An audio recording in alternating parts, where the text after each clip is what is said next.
आज Delhi high court में Himanshu Kumar versus UPSC मामले की 40 से 50 मिनट एक लंबी बहस चली तथा पिटिशनर्स के तरफ से राजीव कुमार ने भी जोरदार बहस की।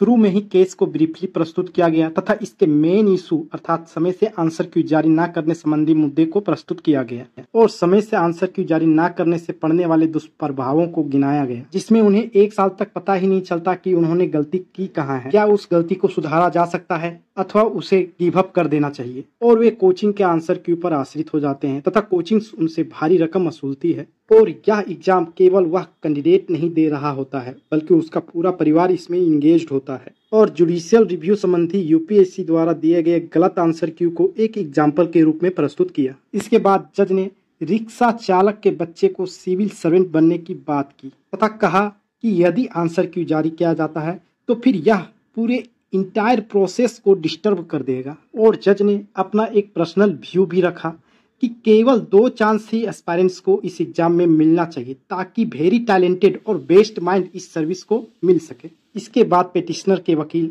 राजीव कुमार ने धुआंधार बहस की और कहा कि सभी यूनिवर्सिटीज और ऑल पीसीएस एग्जाम में आंसर क्यू दे दिया जाता है तथा 2012 में सीआईसी के ऑर्डर में यह स्पष्टता कहा गया था कि आंसर क्यू जारी कर दिया जाना चाहिए। सीआईसी ने इस बात को स्पष्टता माना था कि पीटी एक स्क्रीनिंग टेस्ट है और इससे पूरे एग्जाम को किसी तरह का हार्म नहीं पहुंचता है, और क्योंकि पीटी का मार्क्स फाइनल मेरिट में नहीं जुड़ता है इसलिए इस प्रोसेस में किसी तरह का प्रभाव नहीं पड़ेगा।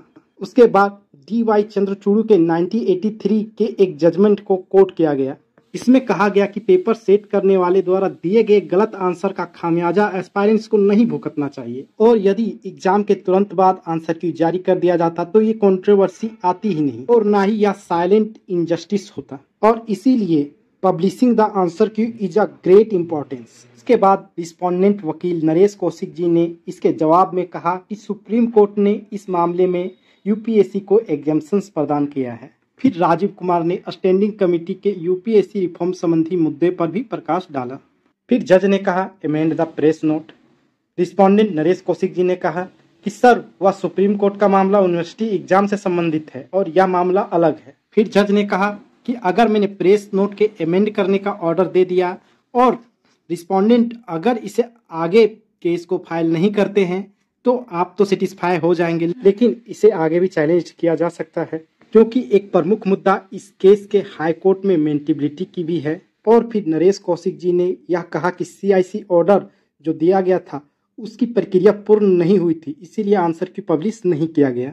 इसके बाद जज ने रिस्पोंडेंट से पूछा कि जब अदर कमीशन आंसर क्यू जारी कर रहे हैं तो फिर यूपीएससी का क्या इंटेंट है कि वे आंसर क्यू जारी नहीं कर रहे हैं। और नरेश कौशिक जी ने इसके जवाब में कहा कि यूपीएससी किसी भी तरह के लिटिगेशन से बचना चाहती है तथा चूंकि यह एग्जाम पूरी तरीके से पहले से ही स्ट्रक्चर्ड है और इस एग्जाम को टाइम बाउंड मैनर में पूरा भी करना होता है और इसीलिए यूपीएससी आंसर क्यू जारी नहीं करती है। और फिर उन्होंने कहा कि अगर पिटिशनर सीआईसी और केट में जाते हैं तो I will proper answer it. और रिस्पोंडेंट के मेंटेबिलिटी के प्रश्न पर दिल्ली हाई कोर्ट के जज ने कहा कि we are not competent authority, so go to the competent authority because I have no power. इसके बाद रिस्पोंडेंट ने कहा कि जो यूपीएससी एग्जाम ले रही है वह डीओपीटी द्वारा बनाए गए रूल्स एंड रेगुलेशंस के अनुसार ही ले रही है और इसीलिए गवर्नमेंट भी इसमें इक्वल स्टेक होल्डर भी है, इसीलिए आप गवर्नमेंट के पास भी जा सकते हैं।